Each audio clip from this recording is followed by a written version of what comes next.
semoga semuanya masih semangat. Ya, harus semangat lah, jangan loyo-loyo. Hari ini kita akan melanjutkan pelajaran kita. Kalau minggu kemarin kita sudah belajar tentang sakramen baptis. Nah, dalam gereja Katolik kan ada 7 sakramen. Sakramen baptis, lalu yang kedua adalah ekaristi. Hari ini kita akan belajar tentang sakramen ekaristi. Sebelum belajar, mari kita siapkan hati kita untuk berdoa. Dalam nama Bapa dan Putra dan Roh Kudus. Amin. Tuhan Yesus yang baik, kami sangat senang bertemu denganmu, terutama dalam perayaan Ekaristi. Kami ingin lebih mengenal Engkau. Dampingilah kami agar rajin mengikuti perayaan Ekaristi suci, dan bimbinglah kami untuk siap menyambut tubuh-Mu dengan hati yang suci. Amin. Dalam nama Bapa dan Putra dan Roh Kudus. Amin. Oke, perayaan Ekaristi. Perayaan Ekaristi itu adalah perayaan syukur di mana kita mengenangkan perjamuan terakhir antara Yesus dan para murid.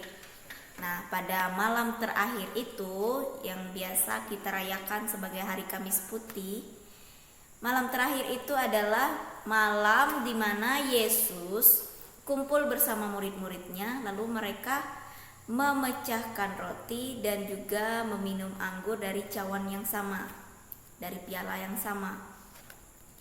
Tuhan Yesus setelah mereka melakukan perjamuan terakhir itu, Tuhan Yesus ditangkap dan dihukum mati. Itu sebabnya disebut perjamuan malam terakhir, karena memang malam itu adalah terakhir kebersamaan antara Yesus dan para murid. Nah, pada zaman sekarang kita masih merayakan perayaan Ekaristi untuk mengenang malam terakhir itu, di mana Yesus menyerahkan tubuhnya dan juga darahnya supaya kita bisa bersatu dengan Dia. Nah, sekarang tubuh Kristus disimbolkan dalam bentuk hosti atau roti. Nah, darah Kristus disimbolkan sebagai anggur. Dalam perayaan Ekaristi kita mengenang kembali pesan Yesus kepada para murid bahwa lakukanlah ini untuk mengenangkan daku, kata Tuhan Yesus. Melakukan apa? Melakukan pemecahan roti dan juga meminum anggurnya sebagai lambang bahwa Yesus sudah mengorbankan tubuh dan darahnya untuk menebus kita dari dosa-dosa kita. Dalam perayaan Ekaristi ada 2 bagian pokok. 2 bagian pokok itu adalah liturgi sabda dan liturgi Ekaristi. Nah, 2 bagian pokok ini kita bagi jadi 4, yaitu pembuka, liturgi sabda, liturgi Ekaristi, dan penutup. Dalam bagian pembuka itu kita ada sapaan, salam, dan juga mengucapkan tobat, mengucapkan doa tobat. Kemudian baru kita masuk ke dalam liturgi sabda. Dalam liturgi sabda itu kita mendengarkan bacaan pertama, bacaan kedua, menyanyikan mazmur dan haleluya, dan juga kita mendengar bacaan Injil serta khotbah atau homili dari imam yang memimpin perayaan Ekaristi atau dari pastor. Kemudian kita masuk ke dalam bagian liturgi Ekaristi. Nah, di bagian liturgi Ekaristi inilah kita menyambut komuni kudus. Kita yang menyambut komuni pertama itu bisa menginjak umur 12-14 tahun, atau sebelumnya atau sesudahnya juga bisa. Komuni pertama kita sambut tergantung pada kesiapan pribadi kita. Umpamanya kita sudah bisa membedakan yang mana yang baik, yang mana yang buruk, yang mana yang benar, yang mana yang salah, atau bisa juga dikatakan sebagai dewasa di dalam iman, itu kita sudah bisa menyambut komuni pertama. Tetapi walaupun sudah umurnya 14 tahun atau lebih, tetapi jika ia masih tidak mengerti perbuatan yang baik dengan yang tidak mengerti perbuatan yang benar atau yang tidak, itu dikatakan belum siap untuk menerima komuni pertama. Dalam komuni kita dipersatukan dengan Allah dan juga dengan seluruh anggota gereja. Nah, seperti halnya makanan yang kita makan kan bersatu dengan tubuh kita, menghasilkan energi, menghasilkan kekuatan, membuat pikiran kita jernih, membuat kita bisa berpikir, membuat hati kita senang. Coba seandainya kita kelaparan, pasti serba marah-marah, serba tidak sabaran, ya kan? Nah, begitu juga dengan menyambut komuni kudus, kita bersatu dengan Kristus sendiri. Berarti seluruh hidup kita ini, seluruh diri kita ini dipengaruhi oleh apa yang sudah kita makan. Jika kita sudah menerima komuni kudus, berarti kita dipersatukan dengan Allah dan kita melakukan kehendak Allah.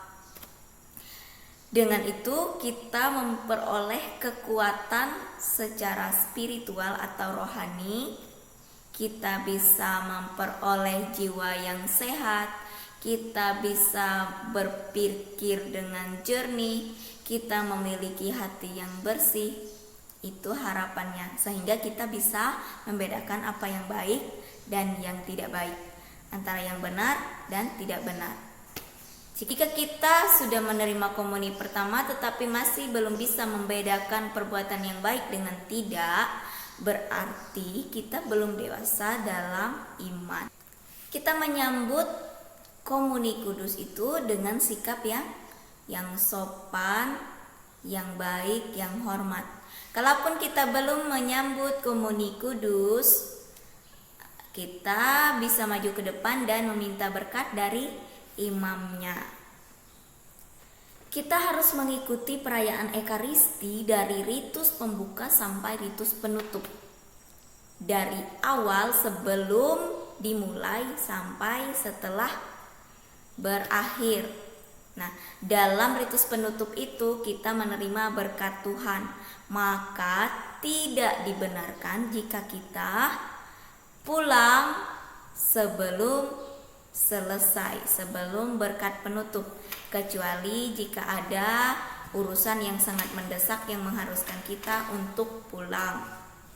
Nah, jadi dalam perayaan Ekaristi kita dituntut untuk berpartisipasi atau ikut serta dalam perayaan Ekaristi itu mulai dari awal sampai akhir. Jangan di tengah-tengah, ya. Jangan setelah menerima komuni lalu pulang sebelum ritus penutup atau sebelum berkat Tuhan. Itu tidak benar. Nah, jadi kita mengikuti perayaan Ekaristi itu dari awal sampai akhir. Dari apa yang Ibu sampaikan tadi, tugasmu adalah Ibu mau tahu bagaimana dan sejauh mana pemahamanmu tentang sakramen Ekaristi seperti yang sudah Ibu sampaikan tadi. Oke. Tuliskan di buku tulismu apa yang kamu pahami tentang sakramen Ekaristi yang sudah Ibu jelaskan tadi. Itu saja tugasnya untuk hari ini. Sekarang mari kita siapkan hati kita untuk berdoa. Dalam nama Bapa dan Putra dan Roh Kudus. Amin. Bapa yang Maha Baik, terima kasih kami boleh lebih mengenal-Mu melalui pelajaran tentang sakramen Ekaristi. Engkau bersabda, yang makan tubuhku tinggal dalam aku dan aku dalam dia. Semoga kami selalu tinggal di dalam dirimu, sebab engkaulah Tuhan kami kini dan sepanjang masa. Amin. Dalam nama Bapa dan Putra dan Roh Kudus. Amin. Go semangat untuk melaksanakan tugasnya hari ini. Dan jangan lupa selalu berdoa dan bersyukur. Dan merdeka. Bye-bye. Tuhan Yesus memberkati.